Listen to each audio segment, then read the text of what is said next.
friends again. Today I'm going to be talking about Naplan.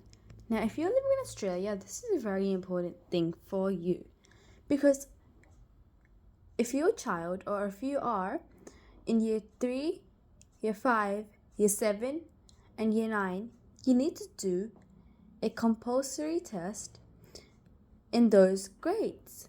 Now, this test is for your parents, school, the government to know how well you're doing. So I'm going to be starting off with what is Naplan. Naplan is a national assessment to see how your child's literacy and numeracy skills and understanding compare against national standards. So this just means that it means how other students are doing in the national wise compared to you and stuff. This report should be considered together with school-based assessments and reports. Use this report for conversations with your child's teacher who will have additional insights into your child's progress.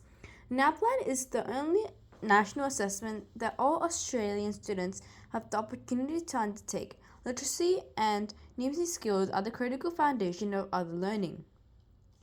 Pretty straightforward. So, as they said, Naplan is a national assessment that, as I said earlier, that all Australian students have the opportunity to do. So from 2023, the student achievement in Naplan is measured against proficiency standards that provide parents and carers with clear information about student achievements. These replace the previous Naplan bands.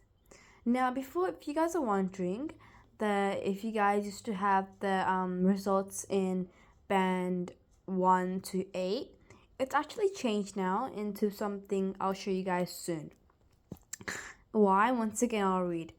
That so parents and carers have this with clear information about students' achievement. Because it provides proficiency standards.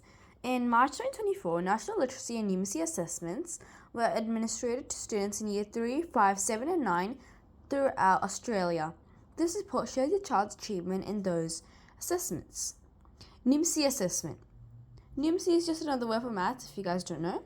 Students were assessed on number and algebra, measurement and geometry, and statistics and probability. Students were required to use mathematical knowledge, skills, and understanding in a variety of contexts. Literacy assessment. The literacy assessment included reading, writing, conventions of language. Reading. Students were required to read a range of texts similar to those used in Year 7 classrooms and to answer questions to show their understanding of the material. Writing. Students were instructed to respond to a writing prompt. They are required to generate and organize ideas and demonstrate their skills in vocabulary use, sentence structure, spelling, and punctuation when responding to the prompt. Conventions of language. Students were required to identify incorrect spelling errors, answer grammar and punctuation questions. So these give a little overview of each test you're going to be doing if you're going to do Naplan. Okay, let's move on to how to read the student report. How to read the student report. A student's result is shown on an achievement scale for each assessment area. Below is an example only of the scale. Your child's results are shown on the next inside page of this report. The achievement scale represents increasing levels of knowledge, understanding, and skills demonstrated in the assessments. Your child's results are shown by a black dot on each scale along with proficiency levels representing what students know and are able to do at the time of Naplan testing, blue column. The national average, black triangle. The range of achievement for the middle 60% of Year 7 students, light green shaded rectangle. The school average, outline triangle. So that's pretty straightforward too. So I'm going to be showing you guys the example if you guys are still a little bit unsure. So this is just an example. Now, as you guys can see here, that this is just an example of this, as you guys can see. this dot is the main thing in this chart thing. So the black dot shows the student's results, as it says written over here. So it's gonna show you where that's your student's result. So the dot's gonna show you where on the scale the dot your student is performing. Okay. Now, if you guys see this triangle over here, the black triangle shows the national average for Year 7 students. Now, in case I didn't tell you guys, this paper is of a Year 7 student. So, yeah, that's why it says Year 7 student. But whatever grade the result comes out, that's going to say that grades. The outline triangle shows the average for Year 7 students at the school.